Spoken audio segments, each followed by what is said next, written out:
If we asked you to name some spiritual practices, how many do you think you could come up with? Spiritual practices with Eliana and Greg and and sometimes Sebastian too. Ellie, how many can you come up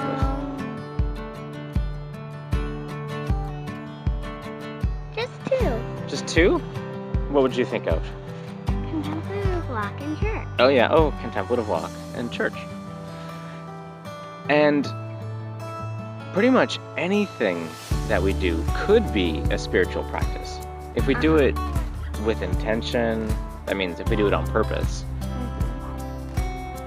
Because we understand God, the sacred, to be in all places. So no matter what we're doing, it could be a spiritual practice of sorts.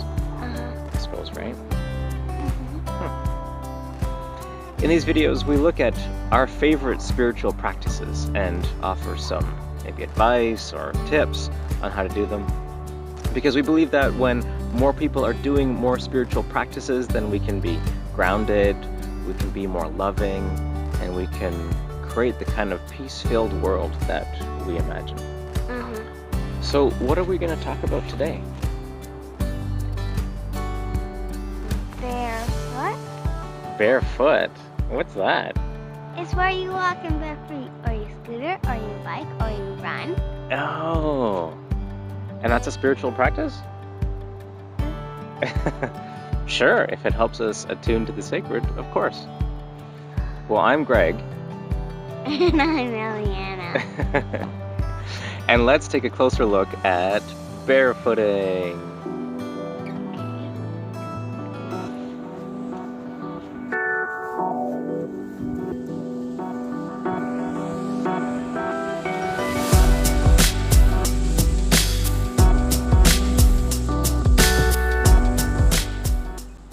Okay, so here's how this works. You watch this video, and then as soon as it's done, you turn off your device and you go out and practice going barefooting and see what happens. Try to attune to the sacred. Now, if you can't go right now, because maybe you're being called for supper Or breakfast. or breakfast, depending on the time of day, then you decide in your head or write down when you're going to do it. So maybe it's like right after breakfast or right after supper, whatever that might be. Right after school. Right after school, exactly. Then what do you want to say? Stick with us until the end. Stick with us right until the end, and we'll give you some of our favorite pieces of advice for barefooting as a spiritual practice. So Ellie, isn't it kind of dangerous to walk on the sidewalk in bare feet? Yeah. What could happen? Step on a sharp piece of glass Ooh, yeah. or a very sharp rock. Yeah. And because there is a risk of hurting ourselves, because we could hurt ourselves, that's actually what makes it a spiritual practice, because it demands all of our attention. Sometimes we have all these thoughts that are rattling around in our minds, but if there's something that demands all of our attention, we can't focus on those other worries. Like say you're trying to solve a math problem, or you're trying to figure out how to get your kids to stop fighting.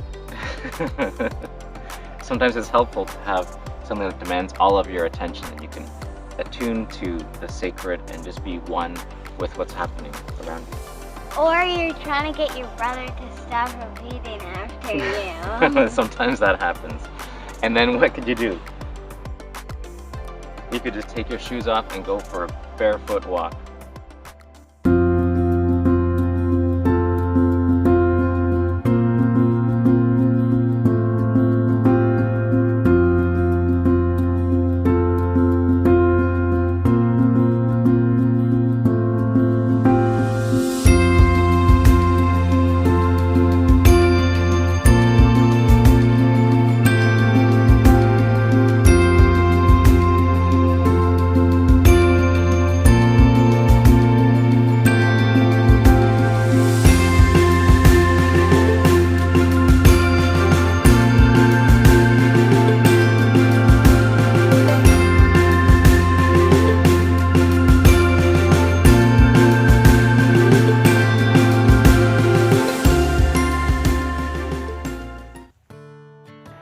Ellie, early on we said we were going to give our favorite piece of advice. What's your favorite piece of advice?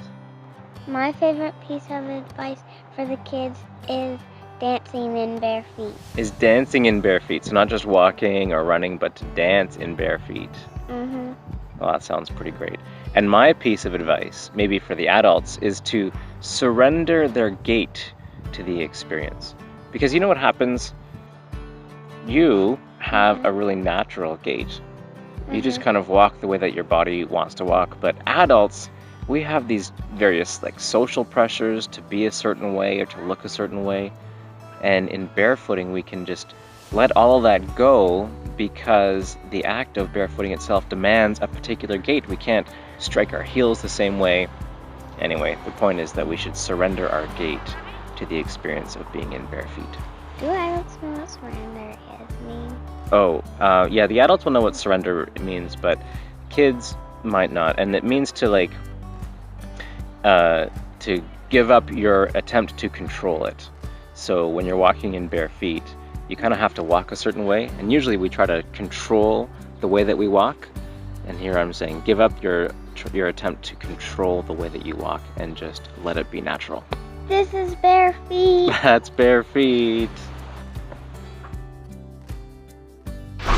Thanks for joining us. We hope that you appreciated this look at barefooting as a spiritual practice. And make sure to subscribe. We'll see you next time. Bye. Watch for more spiritual practices from Eliana and Greg.